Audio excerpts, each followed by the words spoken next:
Welcome back, everyone. Happy Wednesday, August 14th. So it's currently 8:50. Believe we just got CPI data about 20-30 minutes ago, and we're going to just talk about that. I want to talk about this because I think it's a little bit deeper than what kind of most people are thinking. I think most people kind of have two different thoughts about this. One, hey, inflation's going, it looks like it's going down, but Fed, they might not respond well to it. And then there's the camp like, oh, it's gone down, so we must be seeing just straight up, depending on how the markets are going to react after this. I think it's a little bit more nuanced, right? And I think we can discuss that here.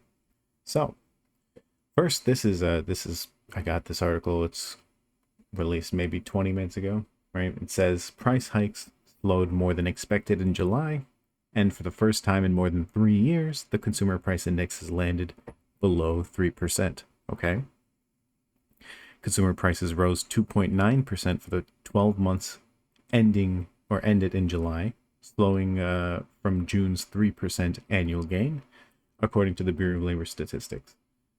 Okay, on a monthly basis, prices rose 0.2% after posting a 0.1% decline the month before. Right. So here's the thing. It's good that it's gone down, but that doesn't necessarily mean it won't go up later, say next month, right? And let's kind of take into a look into some of the reasons. So this is a report from July 23rd, which shows the M1, M2 release that will kind of indicate, a little bit of why and like what we're looking at. So first, there's a little bit of difference between M1 and M2, but we're just going to look at M2 just for now. I mean, that you can look at the differences and come up with your own extrapolations, but M2 is basically like all of the debased money, all of the money that's circulating. So like there's a certain amount in M2 that I believe is just like regular printed money or something, and then M1, and then M2 specifically is like a bunch of like different programs and other things the government's paying for added on top of it. I don't know. I think I'm just guessing on that. But M2, right? If you just take a look here, we had this little bit going on where the M2 amount being printed was generally trending down, right? But then in October, November, we started to see that change and it's trending up again. And this is a little bit indicative of the government basically taking their action to do all this until October. Now, what's really interesting here is that you can like really start to see in the last few months why we should be caring, right? Because it's basically they're on the up again, right? And if you're printing more money, put aside what it does to inflation, people start to see that the money supply is increasing again, even though the market conditions aren't exactly the best. So what does that mean, right? Well, so this, I believe, was, just some report that came out a little bit earlier, and they're just trying to tell you something, like what if, right? And so these guys make a good point, or at least just generally this is kind of how we should be looking at it. But if inflation goes down, right, what were people thinking is going to happen? And so they're pricing in, FedWatch Tools pricing in a 50% probability of a 50 basis points rate cut in September. And I think the rest of the world is kind of looking for that trigger. What does this mean? When people are looking at the United States and they're trying to figure out what the United States are going to do next, they first have to look at the Fed, and they have to figure out where's the Fed going to be, paying attention to, and what's the next move.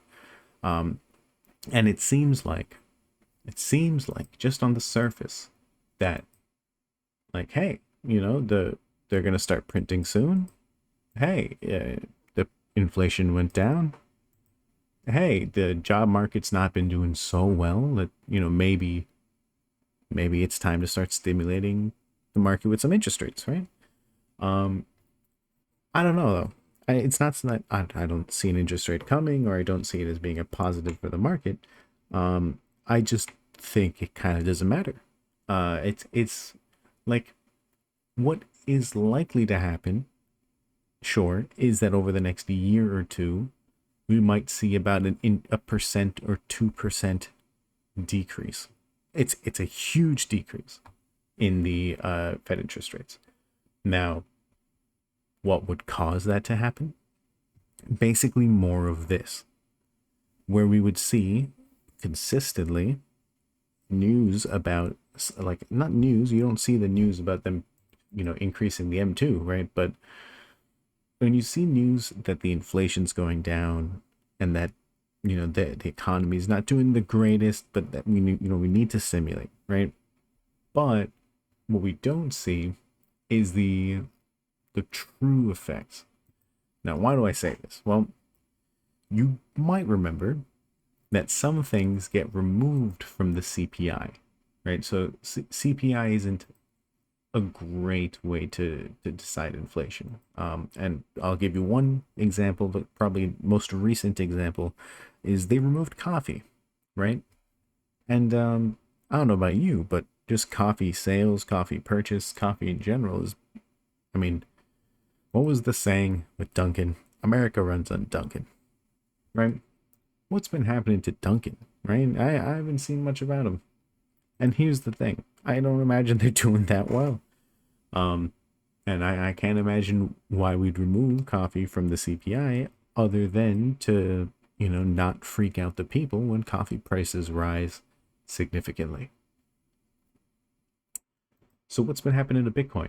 Well, there's been a little bit of a pre rally, going on, just as people expected, markets to do well. And I've been kind of calling this out on Twitter a little bit. I'm sure you guys might have been keeping track of that, right? Every time I call out what's happening in August.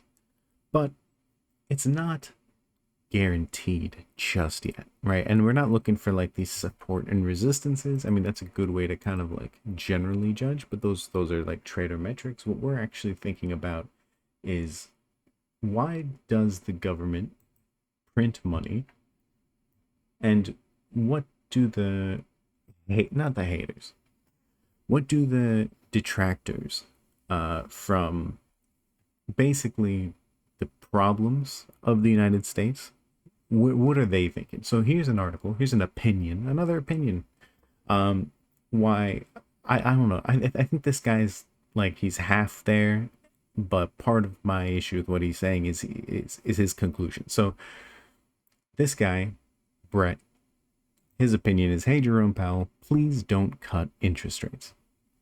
This was released, 3 or 4 days ago, and people have been kind of, oh no, oh wow, it was released 9 some days ago, and people have been kind of sitting on it and stewing in it since then, right?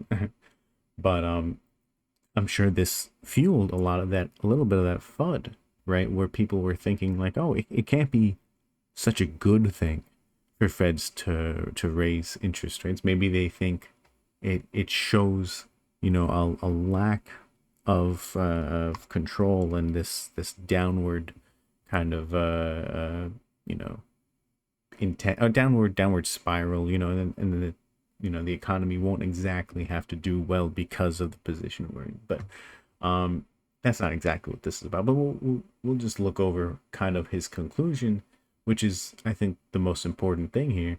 And so yeah, so his point basically, well, I mean, we can actually kind of just read through a little bit of this. So he's like, here we go again, almost like clockwork, basically people keep clamoring for interest rates, to be fixed. Then he says, like, hey, there's two groups of people calling for an emergency hike. They're, perma bulls or whatever, Actually, no, this guy doesn't even make that much sense. His the two people just, yeah, both of them are the same types of people. He's complaining that people are even complaining about asking for, or interest rate uh, uh, decreases. But what? Why does this matter, right? So he goes on and says, and what exactly is this emergency that demands an emergency interest rate cut, right? So he's actually asking, what is the emergency? Why do people care? And I don't think a lot of people understand, like, one, what's happening with a lot of America. It's incredibly costly to live in America, right? And inflation is a big deal, understandably. But more than likely, what's gonna happen very, very soon is we're gonna see this, like, basically this massive, uprising from people who are gonna pretty much depend on the government, depend on, subsidizing low income, housing, and a bunch of these, like, money printing and social programs that need the government, right? Now, why is that important? Well, the stress that's been placed on Americans is not just the stress of inflation. And if people are, worried about the government, it's a problem. And instability in the government, in the faith in the government's ability to maintain the economy, you tend to want to attack the government then. And I know this is kind of like hard to conceptualize because most people are kind of like worried about themselves, or maybe they're thinking a little bit about the people in the Midwest. They're like, yeah, I mean, like, maybe they've got it kind of rough because, it's hard to get by certain resources, but so things are expensive, right? But what's really the problem here is there's the state governments and then there's the federal governments, and some things you can kind of blame on the state, some things you can kind of blame on the federal government. Not, Fed and the federal government, two different things, right? But what the point here is, what he's saying, and this is kind of funny, he's like, if this is a massive crisis, what will these people call it when the stock market falls 50%? I mean, and this kind of just shows that the distance in where we're never gonna meet in our agreements, our understandings, right? Like, most people don't exactly think this way, and if they did, what we'd see is, most people aren't going to be understand, why people invest into the markets. It's, I mean, a 50% fall, you wouldn't invest in a market like that could do that if you're the type to be investing in stocks to begin with. I mean, the people who are, or like the majority of the money that goes into stocks, they tend to want it to be guaranteed gains, bets on, like, the economy, industries. A 50% fall is almost unacceptable, right? You for a lot of industries that would pretty much not kill it, but it set it behind, because they're like, it's specific companies that are effectively like leading those industries. So this again, this was written like 9 days ago, right? This was written a while back. These guys are saying, like, hey, please, pal, don't do it. He's saying an emergency rate cut, as the Market Watch reporter Vivian reported, could be counterproductive for the stock market. And then he says emergency cuts are best left for actual emergencies like 9/11. Wow. So we can raise it whenever, but we can't lower it. Love it. I mean, that's just not practical. It's not practical when the rest of the world is cutting rates, and various other things, when they're working with the U.S. or China, these big powerhouses that basically have to print money. I mean, they're gonna print too. We're just lying about it. And then they're saying, meanwhile, the interest rate. I'm watching most closely isn't the short-term Fed funds rate, the one the Fed controls directly. It's the interest rate on 30-year fixed rate mortgages. And I mean, we should get into that, but it's just not. I mean, the perspective that people have today, it's in a filter. And I think this is kind of like that same filter that he's trying to go for, which is, hey, if you're a normal guy, if you got interest rates, you know, that you deal with on a daily basis, and I'm sure you do, if you got a mortgage, maybe, you can maybe kind of see where I'm coming from, right? But then he says, which I mean, I'm not sure exactly if he understands where the housing market's going, but he's basically saying homeowners can't afford to move and give up their cheap loans. Okay, I mean, loans could get better, but we'll you know, whatever. Prospective homeowners can't afford to buy, an all-around disaster. Sure, and that's the kind of our point. But effectively, what's you know, important to remember here is like it's two sides of the same coin, right? If you print more money, you theoretically risk more inflation, even if you've done enough to lower it and potentially cause some level of lowering. So it could end up being that we see a little bit of increase in the numbers, even though we're having more effect. And it could be that we see, you know, a decrease in the numbers, even though we're printing money. And it's not correct to think that, I mean, basically that people aren't going to be able to buy a home. It's more so that it's really the same percentage of people that are buying homes. It's just not effectively the same quality of home, the same areas. It's actually kind of sad, I think, because like the quality of home building will probably, you know, go down because they tend to be rushed, or they tend to be focused on, you know, how do we get the next, you know, family in. And you know, I think at that price, at a $300,000 to $500,000 price to get a house, I mean, sure, say that's the price. I mean, you want still a quality house. And I don't think people, you know, care if, you know, their house is built properly, this, which is really sad. Like, I don't think they do the right inspections. I don't think they're looking at the material. I don't think they're, you know, qualifying who's building it for them. And yeah, we gotta do better. We gotta put out the right information. We can't be taking out coffee from the CPI. Um, and we can't be, you know, misleading the public with opinions that basically say, you know, hey, if we decrease, or if we, you know, lower interest rates, we're definitely going to see more instability. It's definitely going to be bad. I mean, and then to say like there are no problems with keeping interest rates this high. Really?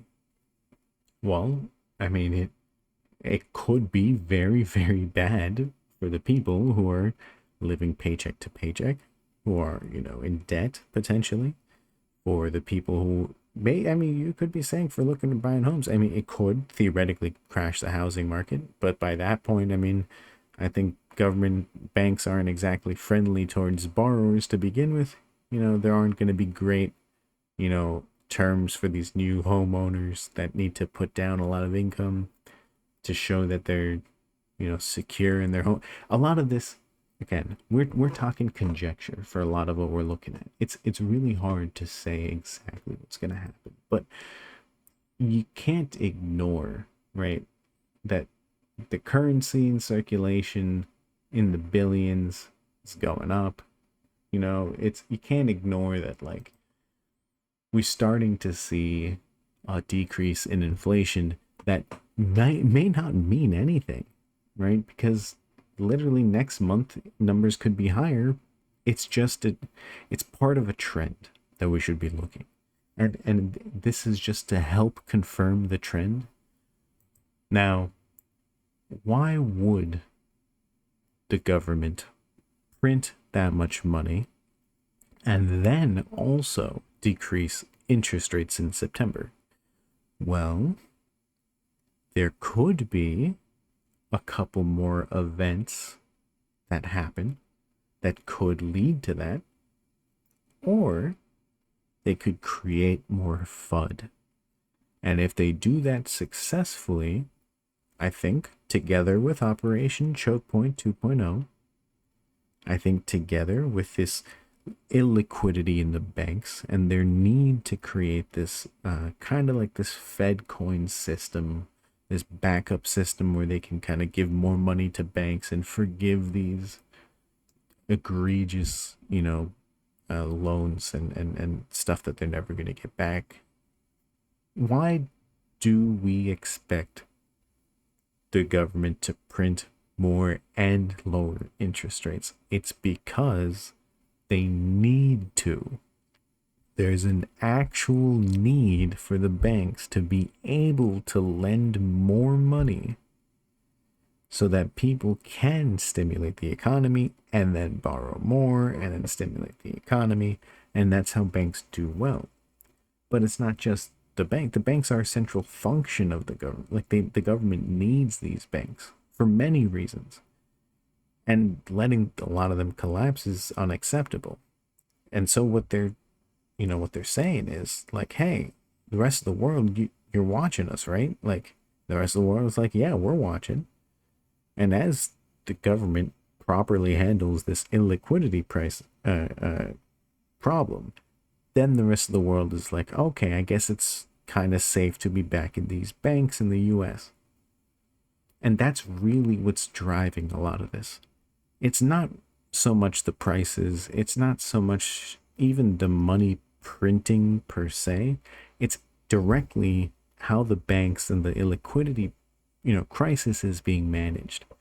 And part of that is FUD, right? It's an intentional level of FUD. You'll see these opinions come out. You'll see the government and different bodies claiming that people have, been spending, too much or too less, depending on exactly what they're talking about, for stimulating the economy. It's almost a joke for them to misguide you and not talk about the illiquidity in the banks and how they're trying to manage that. And if you were knowledgeable on what's going on, if you actually knew that people were, scared to put money in certain banks and that they were, kind of taking money out simply just to keep them until we figured out what's going on with the US, right? Because when interest rates get lower, one, people can borrow more money, but banks become more secure because they basically, in their mind, they feel basically safer that they can get more business and they can make more partnerships and deals with other companies that want to use them as a bank. So don't think too deeply on what happens this inflation decrease. Don't think too deeply about what happens with people's spending choices with the housing market. It's really, really hard to predict on a per month basis what exactly that means. Instead, take a look at what's happening overall to the banks, the bank regulations, and then you can kind of see, what the rest of the world is looking at before they pull their triggers, which is, billions and billions of dollars of these massive funds that basically are sitting on the sidelines, and they don't even want to think about putting money into the US economy, right? Not until they figure out, what the Fed's stance is. Because if the rest of the world is debasing, right? If the rest of the world is debasing, it's just a matter of time before Powell does, right? Most of the world isn't gonna come in, until they're sure. They're not gonna wait a few months, 6 months on the potential that they would, right? They're gonna wait, and then when it's sure and they're starting to lower interest rates, then they'll come in, and the rest of the world is hoping hopefully we all don't have to lower interest rates too much. Well, that's my time. Make sure you hit the like button, subscribe if you like this content, if you want to see more. Yeah, peace.